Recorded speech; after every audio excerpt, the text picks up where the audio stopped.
Hey there, 2019 is over and 2020 is upon us. If you're a business owner and you want to scale up, then here are 5 trends for 2020 in the area of leadership to help you out. Number 5 is technological disruption.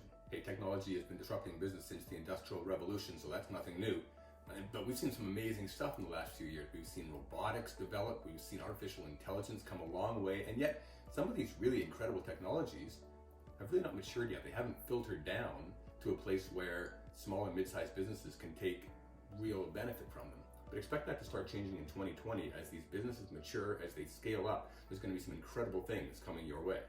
For example, you can expect to see 3D printers start to disrupt the manufacturing industry as they become cheaper and faster and smarter using artificial intelligence. They're able to produce products using ceramics, using super alloys, using carbon fiber, and using a combination of these materials in the same product. But technology is not just disrupting the manufacturing industry, it's having a big impact on the service industry as well, turning once high-cost services into essentially low-cost commodities. For example, artificial intelligence will be able to give you financial advice, marketing advice, and even handle customer service department and answer your customers' questions 24 hours a day, 7 days a week. It's amazing stuff, and we're going to see more and more of that in 2020. Number 4 is strategic partnerships. With the rapid advancement in technology and the changes in consumer expectations, we're seeing more and more companies band together, partner together as a strategy for growth. This is especially true with the technical and non-technical businesses. For example, Microsoft has recently partnered with Volkswagen, as well as with the Renault, Nissan, Mitsubishi Alliance to help them produce connected vehicles and cloud services, which is some cool stuff. And with the rapid changes in technology, this trend is likely to continue for some time, and why not? Everyone wins. One side gets the benefit of technology, the other side gets the benefit of access to a larger customer base. It's win-win all around. Number 3 is the gig economy. According to a survey from Inuit, nearly 40% of workers will be contractors by the end of 2020. That's incredible, 40%. And with this increased number of people taking the micro business and consulting route, businesses are starting to reorganize themselves to take advantage of and to be able to work with this trend. In an environment with fewer employees and more contractors, companies will need to pay more attention to it, but more focus on clear, measurable results in order to make sure that quality standards are maintained. Also, with the added risk of contractors potentially moving on or leaving in the middle of the project, it's important that a company has a backup plan to ensure continuity as well. Now, all this might sound like it benefits the employee, but there's some big benefits for the company too.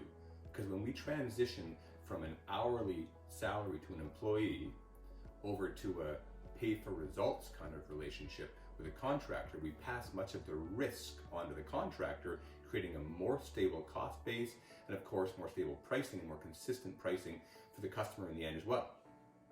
Number 2 is corporate culture. And with this rapidly changing workforce, corporate culture is becoming more and more important for companies. There's nothing wrong, by the way, with the foosball tables and the ping pong tables of the past, but by themselves they're really just gimmicks. They're not a substitute for a poor corporate culture. And especially in an environment with more and more remote workers, we need something more. Every employer wants their employees to be happy, it's just the right thing to do, but they also need them to be productive. Interestingly, there's actually not that strong a correlation between happiness and productivity. Studies show you can be unhappy and be productive just as easily as you can be happy and unproductive. So the smart companies understand they have to create perks and benefits that focus on both happiness and productivity. For example, ensuring employees have access to the very best tools to do their work with, and the software that they need to do their jobs, and outstanding training and education opportunities, and fun team building exercises as well. And finally, number 1, clean tech. A strong pro-environmental movement has emerged and grown significantly over the last decade. Unless you've been asleep, you've noticed it. And yet, surprisingly, in spite of all the publicity, the money that's been invested, and the public support, it's failed in many people's minds to achieve much of the success that's been expected. Why is this? Consumers are clearly interested in a green lifestyle, but it turns out they also want it to be affordable and convenient and attractive. In other words, there needs to be a compelling business case if we're really going to win this battle. Well, the good news is clean tech is starting to tip the balance in favor of the environment, producing products that are not only good for the environment, but good for the bottom line as well. Electric cars are becoming more affordable, manufacturers are finding ways to use less energy, and we're creating packages using less plastic. All in all, companies are finding a way to go green while keeping more green in the bank. So that's the list. I hope you found it helpful. Of course, as with any list, it's subjective, so please, if you have ideas, list them in the comments below. And hey, make it a great year.